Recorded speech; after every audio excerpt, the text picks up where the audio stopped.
Кыргыз Республикасынын 30 жылдыгын отурлай 27 август күнү мекенчил күчтөрдүн биримдиги жана ааламдын чар тарабынан келген руханий жан дүйнөсү кең инсандардын биригүүсү менен кыргыз элинде тынччылык, токчулук, молчулук, жакшылыктар болсун деп жалпы адамзатка арулук бата тилектерин айтуу менен улуу от чөрөлгөсүнө от жагылып, жалпы жыйында бата берүү менен башталды. Көккө кайрылайлык, жараткан өзүңө сыйынып турабыз. О бос болуп турасың.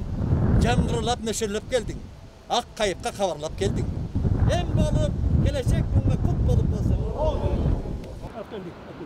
Улуу от аян аркылуу алынып 2015 жылдан бери жайдын ушул күнүндө жагылып, быйыл 2021 жылы 7-чи жолу өткөрүлүүдө. Айкөлүң кабылган, куралы таптап куш кылган, курама жыйып журт кылган. Ой бак чийген бизге батабыз, эмел жана программа боюнча улантып кет болот дейт. Ушул жерге келгендер эки келбес дүйнөгө бир келип кеткен бейжиндер. Сабалтыңдан жасаткан, тагы калган бейжиндер. Айсызхандын Алманбет, Аяшымдын аты деп, Угулдумагат аты деп, бута сүрөп алыптыр. Бияк жак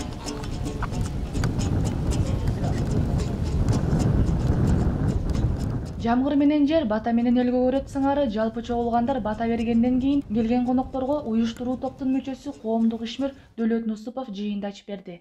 Улуу отко 7 жыл болду. Быйыл 7-чи жылдыгын өткөрүп атабыз. Эң негизги адамзат азыр материалдык байлыкка туйтунуп, ачкөздүк системада жашап атабыз. Биз азыр жан дүйнөбүздү арулап, жан дүйнөбүздү тазалап, өзүбүздүн ата-бабалардын жолу менен руханий байлык аркылуу айкөлдүк системаны түзөлүү. Бүгүнкү өткөрүп аткан иш-чарабыз улуу от болуп атат. Улуу от жагуу. 15 жылдан бери 7-чи жолу жагылып атат. 7-чи жолу жасап атабыз.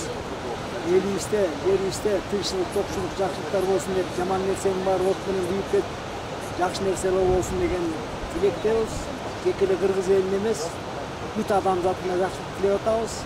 Адамзатта тынччылык болсо, токчулук болсо, жакшылык болсо, кыргыз элинде да болот экен. Я сам с Бишкека, с Кыргызстана.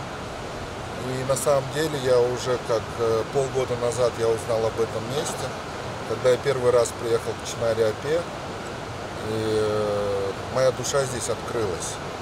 И после этого я регулярно стал сюда приезжать, наполняться, очищаться, потому что это место силы, где очень большой энергетический канал, и Чинара-Апа – это как хранительница этого канала.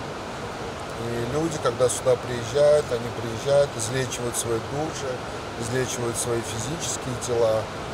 И сегодня то, что вот здесь столько людей приехало, то есть и из Москвы, и с Украины, с Киева, то есть со всего СНГ. Люди, которых душа привела сегодня сюда, потому что сегодня будет день, когда мы будем молиться за все человечество на земле. Ну и это очень большой и светлый посыл для всего человечества. Добрый день, мы из Москвы. Хотелось бы, конечно, сказать в этот праздник, чтобы все были в разуме, не через свое эго проходили это все, а именно